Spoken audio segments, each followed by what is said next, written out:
दो मैट्रिक्स के मल्टीप्लिकेशन पर सवाल देखिएगा। इफ ए एक मैट्रिक्स है 2 3 5 0 -2 1 एंड बी एक दूसरा मैट्रिक्स है 3 4 7 9 0 8। ए और बी दो मैट्रिक्स है। कहता है then find a into b and b into a. तो पहले हम लोग चेक कर लेंगे ए इंटू बी और बी इंटू ए पॉसिबल है कि नहीं। तो देखिएगा, सिंस ए का ऑर्डर क्या है, ए हमारा मैट्रिक्स है, इसमें रो का संख्या 2 है और कॉलम का संख्या 3 है। तो ये हमारा 2 क्रॉस 3 ऑर्डर का मैट्रिक्स है और ये हमारा 3 क्रॉस 2 ऑर्डर। तो ए है 2 क्रॉस 3 ऑर्डर का मैट्रिक्स और बी है 3 क्रॉस 2 ऑर्डर का मैट्रिक्स। तो ए इंटू बी जो होगा हमारा, ये कैंसिल हो जाएगा। 2 क्रॉस 2 ऑर्डर का मैट्रिक्स, ए में कॉलम का संख्या 3 और बी में रो का संख्या 3 है। यह दोनों नंबर इक्वल है, इसीलिए ए इंटू बी पॉसिबल होगा। अब आइए, बी हमारा है 3 क्रॉस 2 ऑर्डर का मैट्रिक्स और ए हमारा है 2 क्रॉस 3 ऑर्डर का मैट्रिक्स। यहाँ ये दोनों इक्वल है, कैंसिल कर दिया।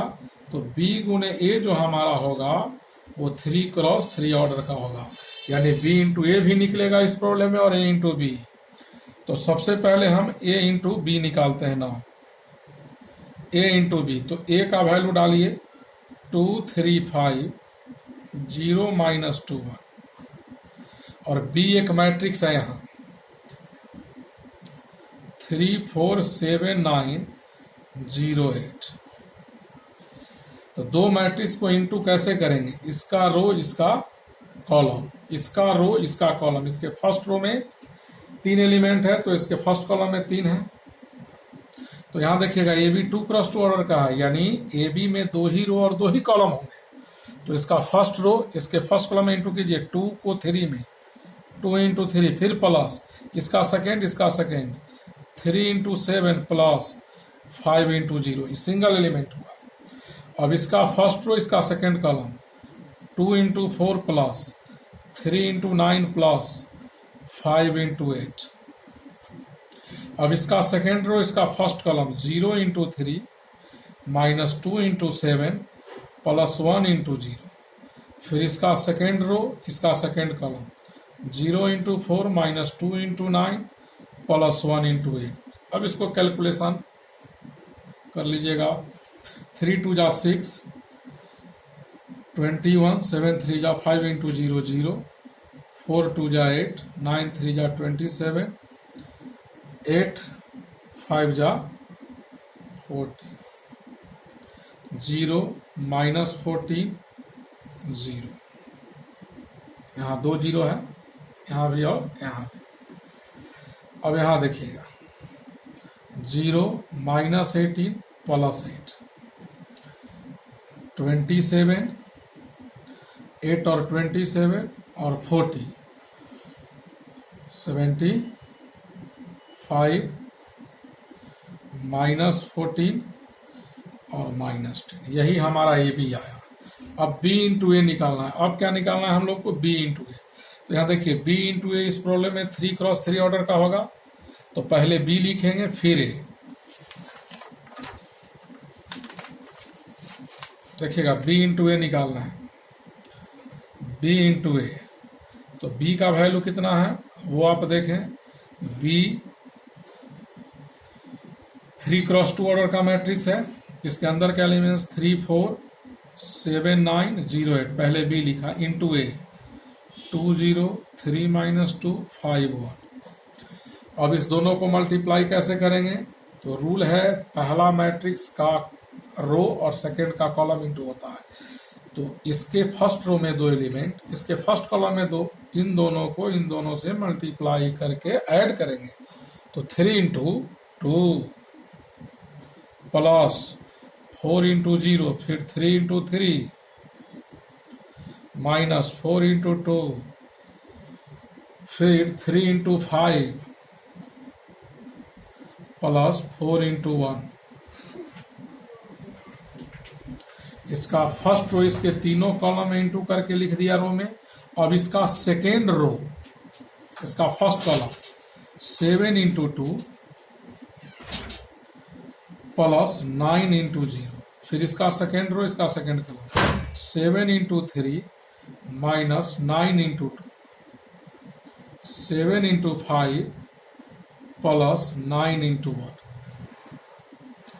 इसका थर्ड रो, इसका first column 0 into 2 plus 8 into 0, 0 into 3 minus 8 into 2, 0 into 5 plus 8 into 1। 3 2 जा 6, 7 2 जा 14 और ये आपका 0 है। 3 3 जा 9 और 4 2 जा 8, 1 बचा। 7 3 जा 21, 9 2 जा 18, माइनस 16, 5 3 जा 15 और प्लस 19, 44। ये हमारा निकला B इंटू ए, वो निकला था A इंटू बी। तो दो मैट्रिक्स का प्रोडक्ट कैसे निकलेगा?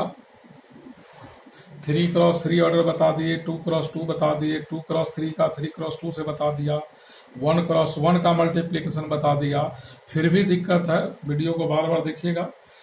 या सवाल फंसे तो मैसेज व्हाट्सएप पर कर देना, जो लोग बना रहे हैं।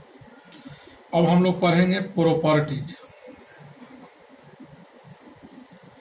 Properties of matrix multiplication.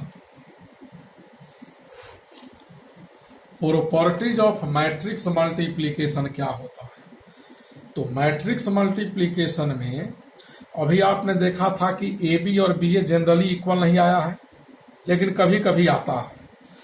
तो पहला लॉ है matrix multiplication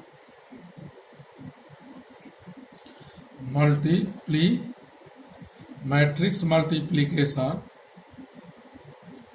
is not commutative. Matrix multiplication is not commutative. Generally माने हमेशा नहीं, यहां लिख देते हैं in general matrix multiplication is not commutative. यानी ज्यादातर केस में A इंटू बी और B इंटू ए इक्वल नहीं होता है। कभी कभी होता है, जनरल का मतलब प्राय ज्यादातर केस में A इंटू बी और B इंटू ए इक्वल नहीं होता है, लेकिन कभी कभी होता है। और मैट्रिक्स मल्टीप्लिकेशन ज्यादातर केस में कम्यूटेटिव लॉ को फॉलो नहीं करता है, लेकिन एसोसिएटिव लॉ को करता है। देखिए, the product of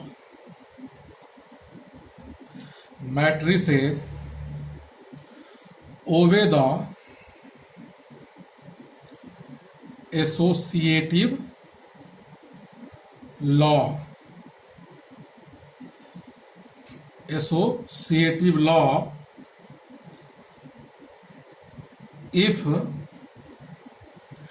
they are conformable to the multiplication, if they, आगे बढ़ते हैं, if they are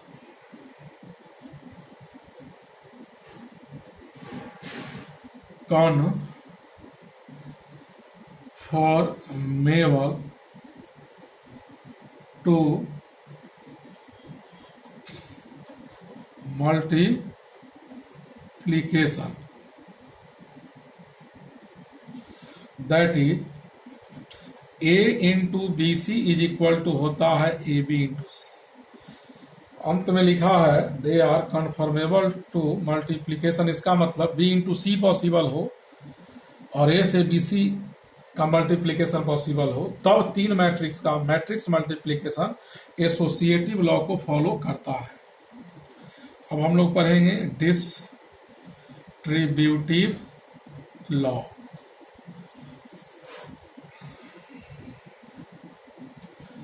matrix multiplication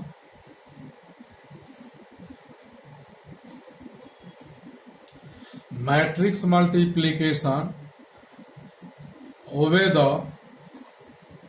distributive law over matrix addition. अब इसका मीनिंग क्या है जरा देखिए। इसमें दो लॉ होता है, लेफ्ट डिस्ट्रीब्यूटिव लॉ और right distributive law. A into B plus C is equal to होगा A B plus A C. इसको कहते हैं left distributive law. B plus C into A is equal to होगा B A plus C. इसको कहते हैं right distributive law. लेकिन whenever both sides are defined, इसका मीनिंग यानी बी प्लस सी कब ऐड होगा, जब दोनों सेम ऑर्डर का होगा। फिर ए से इंटू कब होगा, जब ए में कॉलम का संख्या और बी प्लस सी से जो मैट्रिक्स फॉर्म होगा उसमें रो का संख्या इक्वल होगा। फिर यहाँ ए इंटू बी कब होगा, ए में कॉलम बी का रो, ए में कॉलम सी का रो। यानी मल्टीप्लीकेशन अगर पॉसिबल है ए इंटू बी ए इंटू सी, तब ए इंटू बी जोड़ सी का वैल्यू इतना होगा। इसको कहते हैं लेफ्ट डिस्ट्रीब्यूटिव, इसको कहते हैं right distributive law.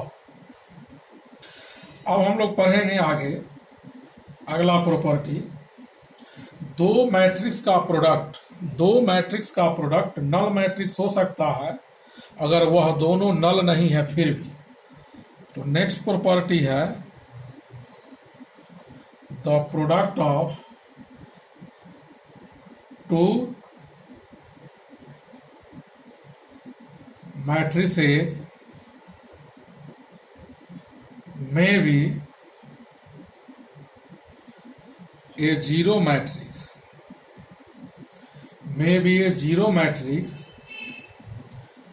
if it is not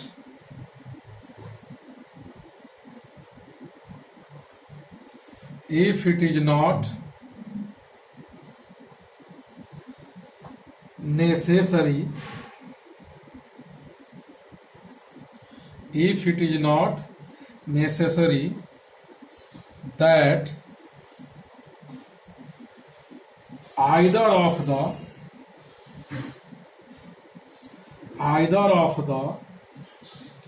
two should be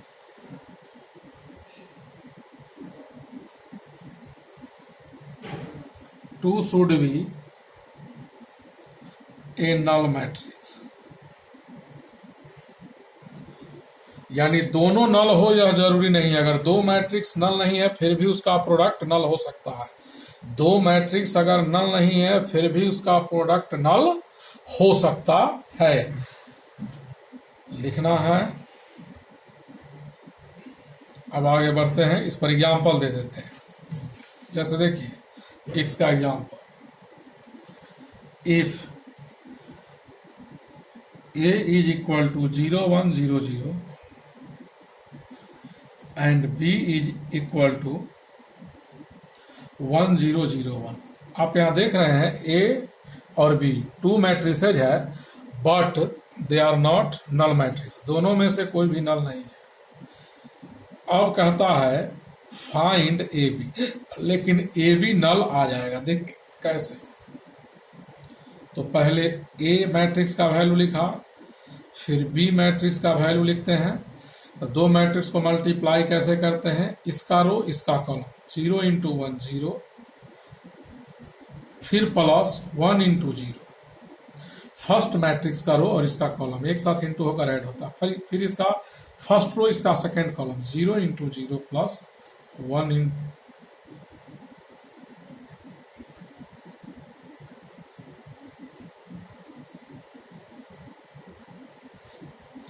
यहाँ 0 लिख देते हैं, यहाँ 0।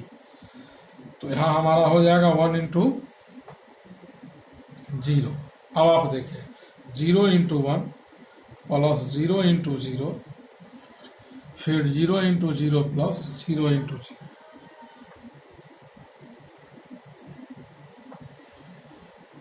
यहां 1 लिखा गया था बाय मिस्टेक। देखिए ए भी नल मैट्रिक्स नहीं है और बी भी नल मैट्रिक्स नहीं, क्योंकि इसका सारा एलिमेंट 0 नहीं है, एक एलिमेंट 1 है, इसका भी सारा एलिमेंट 0 नहीं है। लेकिन ए इंटू बी जब किया तो यह कैसा मैट्रिक्स आया, 0 into 1 0 plus 1 into 0, 0 into 1 0 0 0 0, null matrix आया बराबर नल मैट्रिक्स। ए भी हमारा सिंबल है, 0 नहीं है, नल मैट्रिक्स को इसी से हम लोग डिनोट करते हैं।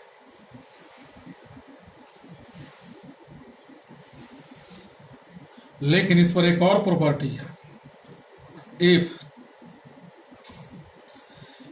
ए B is null matrix A, then it is not necessary that B into A is null। अगर A into B null matrix है तो B इंटू ए नल होगा, यह जरूरी नहीं है, हो भी सकता है और नहीं भी हो सकता है। देखिए कैसे, तो प्रीवियस एग्जांपल को ही ले लेते हैं। इफ ए है 0 1 0 0 एंड बी है 1 0 0, अब कहता है find A B and B. A B and B निकालना, ए एक मैट्रिक्स है, बी एक मैट्रिक्स है। ए है 0 1 0 0, बी है 1 0 0 0, ए बी और बी निकालना है। तो देखिएगा, तो सबसे पहले हम ए बी निकालते हैं। तो ए बी क्या होगा, ए बी, ए में आपका है एलिमेंट्स 0 1 0 और बी में है 1 0 0। तो इसको मल्टीप्लाई कैसे करेंगे, इसका रो इसका column, 0 into 1 plus 1 into 0, 0 into 0 plus 1 into 0, फिर इसका सेकेंड रो इसका first column, 0 into 1 plus 0 into 0, 0 into 0 plus 0 into 0। ध्यान से देखेंगे 0 0 नल मैट्रिक्स आया, ऑल एलिमेंट्स आर 0। तो ए भी नल मैट्रिक्स है। नाउ बी इंटू ए निकालते हैं। तो पहले बी का वैल्यू 1 0 0 0, फिर ए का वैल्यू 0 1 0 0। इसको मल्टीप्लाई कैसे करेंगे, इसका रो इसका कॉलम, 1 इंटू 0 प्लस 0 इंटू 0, फिर इसका फर्स्ट रो इसका second column, 1 into 1 plus 0 into 0, इसका सेकेंड इसका फर्स्ट, 0 इंटू 0 प्लस 0 इंटू 0, इसका सेकेंड इसका फर्स्ट, 0 इंटू 1 प्लस 0 इंटू 0। तो यहाँ आया 0 1 0 0, यानी आपने देखा यहाँ a into b clearly null matrix था, लेकिन बी इंटू ए यहाँ null matrix, b into a यहाँ नल मैट्रिक्स नहीं आया। यानी ए भी नल है तो बी ए नल होगा, यह जरूरी नहीं है। Next property, if A is equal to A I J B A matrix of M cross N order, then a एक मैट्रिक्स है एम क्रॉस एन ऑर्डर का, तो देन ए गुने आई, ए में हम आइडेंटिटी मैट्रिक्स से मल्टीप्लाई कर रहे हैं। तो किसी मैट्रिक्स में जब आइडेंटिटी मैट्रिक्स को मल्टीप्लाई करेंगे तो वही मैट्रिक्स होगा। किसी भी मैट्रिक्स में आइडेंटिटी मैट्रिक्स को मल्टीप्लाई करेंगे तो वही मैट्रिक्स होगा, लेकिन बाय रूल फर्स्ट मैट्रिक्स में जितना कॉलम होगा सेकेंड में इतना रो होगा। तो हमारे मैट्रिक्स ए में कॉलम एन है, ए में कॉलम एन है, तो आई में रो एन होगा। तो आई को आई एन लिखेंगे। आई एन का मतलब आई हमारा एन क्रॉस एन ऑर्डर का मैट्रिक्स है। आई हमारा किस ऑर्डर का मैट्रिक्स हो गया, एन क्रॉस एन ऑर्डर का, इज इक्वल टू होगा आई इंटू ए। अगर आई बाद में गुना है तो ए का कॉलम जो होगा वही आई में रो कॉलम होगा, आई अगर पहले मल्टीप्लाई में भाग लिया, ए के पहले आई है, तो आई गुण ए कब पॉसिबल होगा? जब सेकेंड का रो और फर्स्ट का कॉलम इक्वल होगा। तो ए में रो एम है, तो आई हमारा एम क्रॉस एम ऑर्डर का होगा। चूंकि आई स्क्वायर मैट्रिक्स होता है, उसमें रो कॉलम इक्वल होगा, यानी आई एम इंटू ए भी ए होगा और ए इंटू आई एन भी ए होगा। नेक्स्ट प्रॉपर्टी, इफ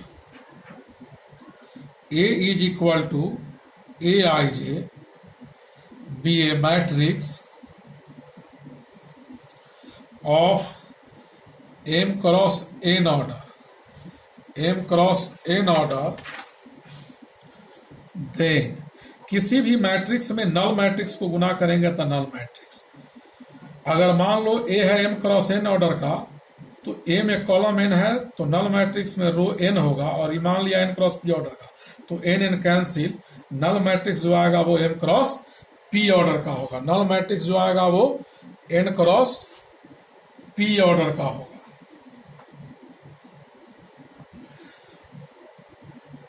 अब हम लोग पढ़ेंगे positive integral power,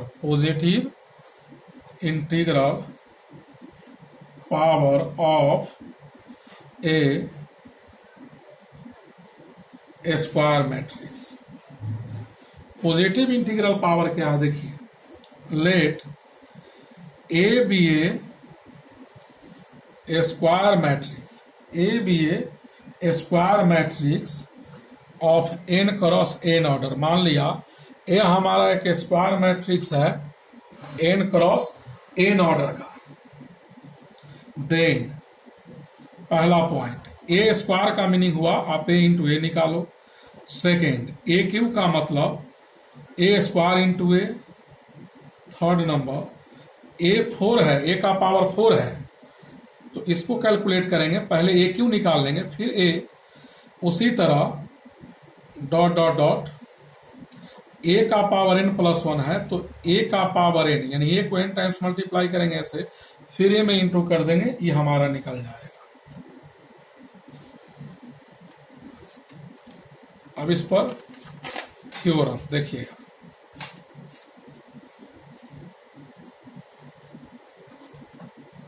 if A and B are two matrices of N cross N order, माने दोनों में रो और कॉलम इक्वल है एन और एन। ऐसे आपको मैक्सिमम 3 क्रॉस 3 का रहेगा, तो थ्योरी कहता है ए प्लस बी का whole square is equal to A square